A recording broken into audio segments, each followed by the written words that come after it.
ఉమ్మడి ఖమ్మం జిల్లా మరోసారి రాజకీయ హాట్స్పాట్గా మారుతోంది. జిల్లాలో ఇప్పటికే పొలిటికల్ హీట్ పీకుకు చేరుకుంది. ఖమ్మం కార్పొరేషన్ పాలక మండలి గడువు ముగియబోతూ ఉండడం, మరోవైపు మండల జిల్లా పరిషత్ ఎన్నికలపైన ఊహాగానాలు పెరగడం, ఈ మొత్తం పరిణామాలు జిల్లాలో ఎన్నికల వాతావరణాన్ని మరింత వేడెక్కిస్తున్నాయి. బీసీ రిజర్వేషన్ల అంశం ఈసారి కీలకంగా మారే అవకాశం కనిపిస్తోంది. రిజర్వేషన్ల మార్పులు జరిగితే స్థానిక రాజకీయ సమీకరణాలు పూర్తిగా మారే పరిస్థితి ఉంది. దీంతో అన్ని పార్టీలు ముందస్తుగానే వ్యూహాలు సిద్ధం చేసుకుంటున్నాయి. ఇక అధికార కాంగ్రెస్ తన ఆధిపత్యాన్ని కొనసాగించాలని చూస్తుండగా విపక్ష బీఆర్ఎస్ తిరిగి పుంజుకోవాలని కసితో ముందుకొస్తుంది.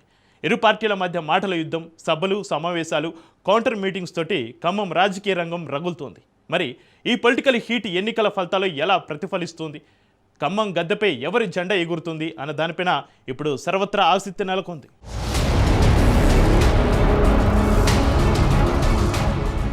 ఇప్పటికే పంచాయతీ మున్సిపల్ పూర్తయి పాలకవర్గాలు కొలువు తీరే. ఇక స్థానిక సంస్థల్లో మరో కీలకమైన మండల జిల్లా పరిషత్ ఎన్నికలను త్వరలోనే నిర్వహించేందుకు రాష్ట్ర ప్రభుత్వం కసరత్తు చేస్తోందన్న వార్తల నేపథ్యంలో ఉమ్మడి ఖమ్మం జిల్లాలో ప్రాదేశిక వేడి రాజుకుంటోంది. మండుతున్న ఎండలు ఓవైపు, మరోవైపు జెడ్పీటీసీ, ఎంపీటీసీ ఎన్నికల వార్తల వేళ అధికార కాంగ్రెస్, విపక్ష బీఆర్ఎస్ నేతల మాటల యుద్ధం జరుగుతోంది.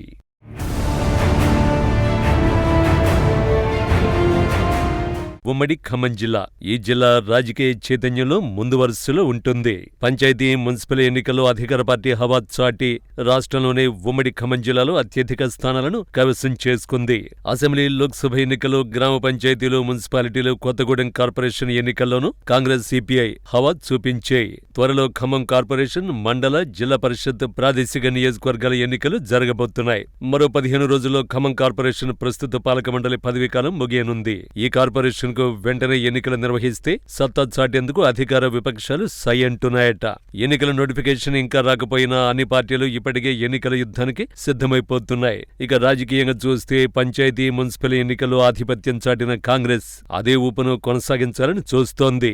ఖమ్మం కార్పొరేషన్ తో పాటు మండల, జిల్లా పరిషత్లలోనూ సత్తా చాటేందుకు వ్యూహాలు సిద్ధం చేస్తోంది.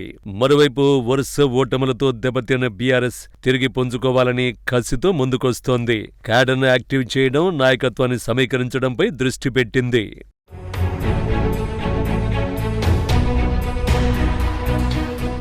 ఉమ్మడి ఖమ్మం జిల్లాలో రాజకీయ వాతావరణం మళ్లీ వేడెక్కుతోంది. స్థానిక సంస్థల ఎన్నికలు సమీపిస్తున్నాయన్న ప్రచారం నేపథ్యంలో అధికార విపక్షాల మధ్య పోరు ముందుగానే ప్రారంభమైనట్లుంది.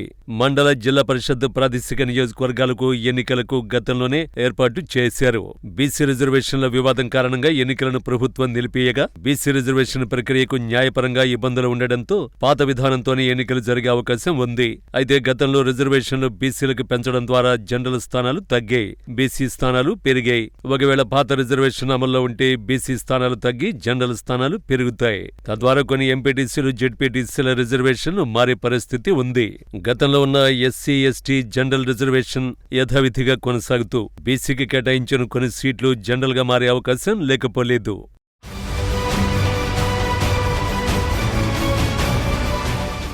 ప్రభుత్వం మండల, జిల్లా పరిషత్ ఎన్నికల నిర్వహణకు సిద్ధమవుతోందన్న ప్రచారంతో ఉమ్మడి జిల్లాలో కాంగ్రెస్, బీఆర్ఎస్ తో పాటు ఇతర పార్టీలు కూడా అప్రమత్తమవుతున్నాయట.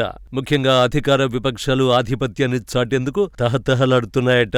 వాటి మధ్య కూడా పోరు మొదలైంది. పంచాయతీ, మున్సిపల్ ఎన్నికల్లో హవా చూపిన కాంగ్రెస్ రాబోయే మండల, జిల్లా పరిషత్, ఖమ్మం కార్పొరేషన్ ఎన్నికల్లో సత్తా చాటేందుకు సన్నాహాలు చేసుకుంటోండగా ఎన్నికల్లో వరుస ఓటములతో గాయపడిన బీఆర్ఎస్ ఉనికిని చాటేందుకు ప్రయత్నిస్తోందట.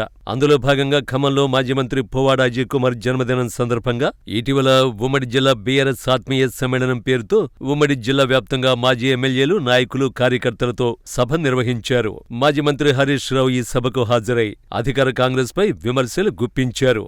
జిల్లాకు చెందిన 3 మంత్రులపై చేసిన విమర్శలు ఒక్కసారిగా రాజకీయ వాతావరణాన్ని వేడెక్కించాయి.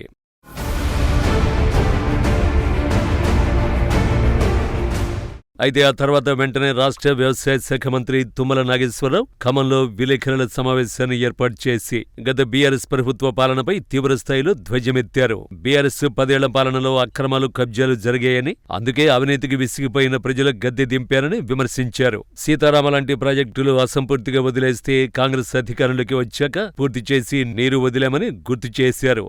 గత అసెంబ్లీ ఎన్నికల ముందు పరిపాలనా అనుమతులు లేకుండా హడావిడిగా శంకుస్థాపనలు చేస్తే కాంగ్రెస్ సర్కారు వచ్చాక వాటికి నిధులు కేటాయించి పరిపాలనా అనుమతులు తెచ్చి టెండర్ల ద్వారా పనులు చేపట్టామని వివరించారు. అలాగే ఉమ్మడి జిల్లాలో రాష్ట్రంలో 2.5 ఏళ్లుగా జరుగుతున్న అభివృద్ధి సంక్షేమం గురించి వివరిస్తూనే ఆయన బీఆర్ఎస్ నేతల వైఖరిని ఎండగట్టారు. అయితే దీనికి దీటుగా బీఆర్ఎస్ నేతలు కూడా హైదరాబాద్లో విలేకరుల సమావేశాన్ని నిర్వహించారు.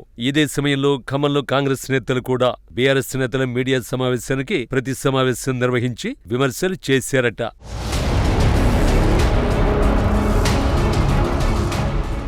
ఇలా అధికార విపక్షాల మధ్య పేలుతున్న మాటల తూటాలతో జిల్లాలో మండల జిల్లా పరిషత్ ఎన్నికల నోటిఫికేషన్ కంటే ముందే రాజకీయ వేడి పెరుగుతోంది. ప్రస్తుత పరిస్థితులు చూస్తుంటే ఏ క్షణంలో అయినా ఎన్నికలొచ్చే అవకాశం ఉందనే చర్చ మాత్రం జిల్లాలో నడుస్తోంది. ఎన్నికలు వెంటనే జరుగుతాయా లేదా అనే విషయంలో స్పష్టత రావాలంటే ప్రభుత్వం తీసుకునే నిర్ణయం కీలకం. కానీ ప్రస్తుత పరిస్థితులు చూస్తే ఎన్నికలు ఎప్పుడైనా ప్రకటించే పరిస్థితి ఉందన్న భావన మాత్రం బలంగా కనిపిస్తోంది.